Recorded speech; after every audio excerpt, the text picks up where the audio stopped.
Do concussions cause low IQ, or is it reverse causation? Yes, they can. Concussions can actually cause low IQ. And we know that there's a specific kind of concussive injury called traumatic brain injury. This is where you're concussed to such an extent that it actually damages your brain in some way. The interesting thing is that insofar as the traumatic brain injury from a concussion reduces your IQ, it does not reduce the IQ at the level of G, it does so at the level of specialized abilities. So it kind of gives you a reverse Flynn effect. The Flynn effect is a gain in specialized abilities.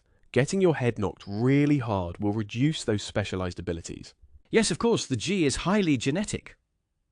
Regarding reverse causation, I have some studies about injuries. Jin et al. 1991 found that accident proneness among car drivers was predicted by low intelligence, neuroticism, extroversion, and psychoticism. Glendon et al. 2006 found that the accident-prone drivers are higher in extremes of extroversion and higher in neuroticism. So there is a causation aspect to it as well, in the sense that people are more likely to get in accidents and thus get concussions. Now, presumably that would be on G, so they would have lower G and causing them to get into stupid accidents. And then it would damage them not on G, but on specialized abilities. That's right.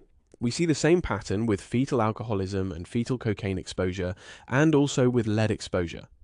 Because what you see if you look at the degree to which G moderates the differences between normal healthy people and people who have been damaged in some way by neurotoxins, or by having been exposed to alcohol as a fetus, or having been knocked on the head really hard, what you see is there's like a neutral effect of G.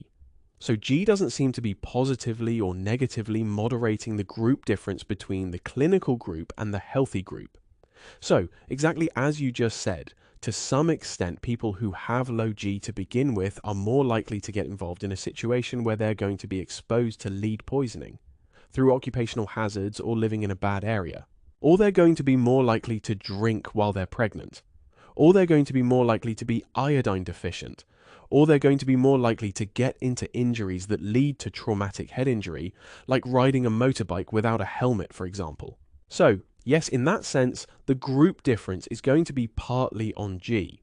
But insofar as the actual insult to the brain has an additive effect, in other words, it adds to the IQ discrepancy that already disfavors the clinical group, that discrepancy is not on G. Presumably, the same thing could be said about personality and GFP.